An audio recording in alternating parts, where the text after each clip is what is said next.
दोस्तों नमस्कार।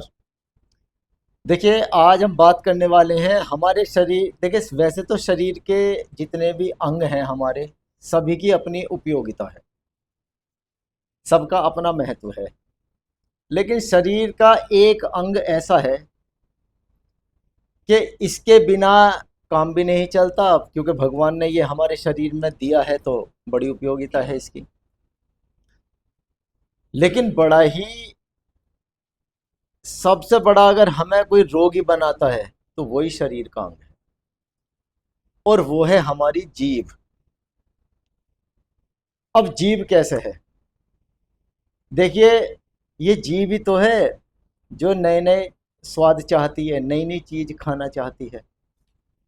अब जब हम नई नई चीज खाएंगे, ज्यादा खाएंगे, तो इसने तो टेस्ट टेस्ट आना है इसमें, तो इसे तो टेस्ट चाहिए। टेस्ट के चक्कर में ये हमें ज्यादा खिलवा देती है। हमने ज्यादा खा लिया, अब इसने तो अपना काम कर दिया, ये तो करके शांत। लेकिन अब बेइज्जती किस पे है? बेइज्जती हमारे पेट पे। भाई उसे जो पचाएगा उसे कौन पचाएगा? उसे हमारा आमाशय पचाएगा।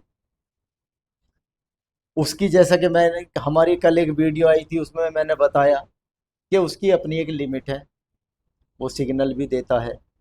बताया कि शरीर के हर अंग का अपना एक सिग्नल होता है, जिस अंग को जिस चीज़ की आवश्यकता है वो हमें सिग्नल देता है। ये कल हमने बात की थी। अब हम करते हैं आज बात जीभ पे कर रहे हैं। तो देखिए, ये तो अपना काम करती है, लेकिन साथ में जो ये दिया है, ये जो दिमाग दिया है, इससे हमें इसको कंट्रोल करना है। जैसे हम अपनी बॉडी को किससे करते? देखिए ये सर्वर है। हमारी पूरी बॉडी को कौन चला रहा है? सर्वर ही तो चलाता है। जिस प्रकार एक कंप्यूटर को सर्वर चलाता है, सीपीयू, उसी प्रकार हमारी जो बॉडी है, हमारा जो शरीर है, इसे चलाता है हमारा मस्तिष्क। और एक कहावत है कि स्वस्थ शरीर में ही स्वस्थ मस्तिष्क निवास करता है। यानी कि अगर हमारा शरीर स्वस्थ होगा तो हमारा मस्तिष्क स्वस्थ होगा, और जब हमारा मस्तिष्क स्वस्थ होगा तभी हम प्रॉपर वे में सारे काम कर पाएंगे। तो अब क्योंकि बात जीभ की चल रही है, तो देखिए हमें अपनी जीभ को कंट्रोल कैसे करना है। अब मान लो सामने तो अच्छे अच्छे पकवान रखे हैं, ब्याह शादियों का भी दौर चल रहा है, वहाँ भी जाते हैं तो 50 तरीके के व्यंजन मिलते हैं, सब हमें खाने को। ये जीभ ही तो है जो हमें वहां तक ले जाती है, चलो भाई ये भी खाओ, ये भी खाओ, ये भी खाओ। तो देखिए इसका सिर्फ एक ही तरीका है कि मैंने बताया कि जैसे योगासन प्राणायाम तो मैंने बताया ही है। अब ये जो प्राणायाम होते हैं ये सूक्ष्म क्रिया होती है, लेकिन ये सूक्ष्म क्रिया इतना महत्व रखती हैं कि यही हमारी विल पावर स्ट्रोंग करती हैं। अगर मनुष्य की कोई विल पावर स्ट्रोंग करता है तो वो क्या है? वो है हमारे प्राणायाम। और उन प्राणायामों में भी जैसे मैंने बताया कि 16 प्राणायाम होते हैं, लेकिन मेन 7 प्राणायाम होते हैं।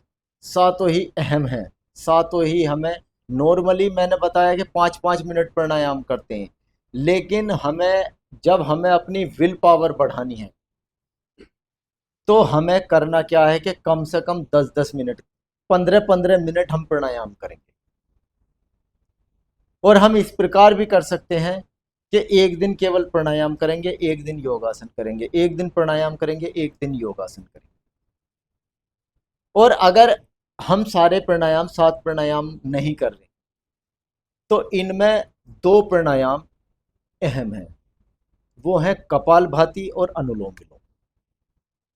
मैं कहता हूं कि आप एक बार अनुलोम विलोम और कपालभाति कोशिश करो। 15-15 मिनट सुबह, 15-15 मिनट आप शाम को कर लो। हालांकि प्राणायाम ऐसी चीज है कि आप दिन में 3 बार भी कर सकते हो, 4 बार भी कर सकते हो। लेकिन चलो अगर आपको ज्यादा समय नहीं मिलता है तो 2 बार, कम से कम 15-15 मिनट करने हैं। कोशिश करो कि 20 मिनट, कोशिश करो कि आधा आधा घंटा करो। देखिए इसके साथ ही, क्योंकि जैसे ही प्राणायाम की बात चल रही है तो मैं इसमें बता दूं, एक बीमारी होती है सोराइसिस। आपने देखी होगी हाथों में ये बीवाइयाँ फट जाती हैं, ये हाथ फट जाते हैं। जाड़ों में तो ये हालत हो जाती है कि इनमें से खून आता है, खून। इसका सबसे आसान और सबसे बढ़िया तरीका है अनुलोम विलोम और कपालभाति। मैं कहता हूं कि जिसको इस प्रकार की बीमारी है, जिसको अपना विल पावर बढ़ानी है, जिसको अपनी अंतरात्मा की शक्ति बढ़ानी है, उसे कोशिश करो कि वे एक एक घंटा अनुलोम विलोम और कपालभाति करें। आप एक बार शुरू कीजिए, फिर आप इसका इफेक्ट देखना।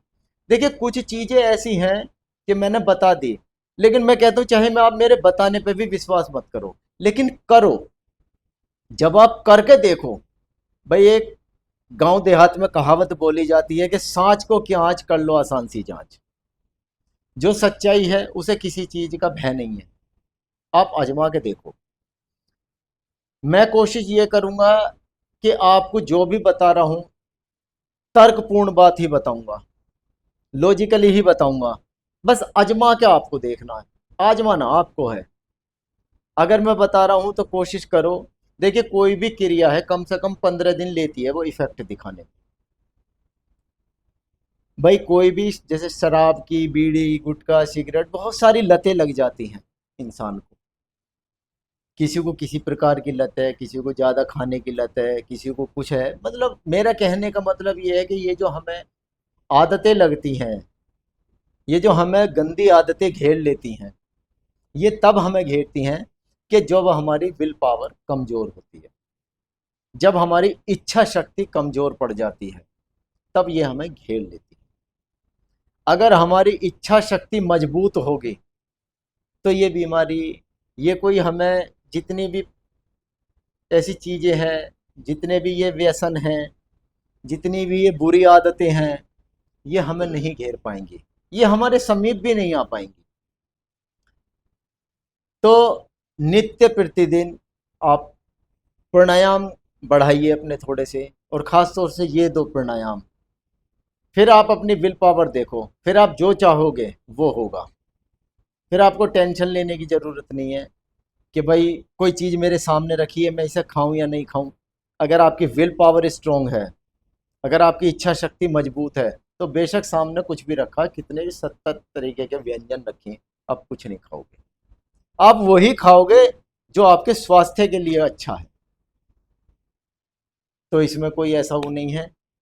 तो चलिए आज के लिए इतना ही रहने देंगे, और देखते हैं, करिए आप। ठीक है।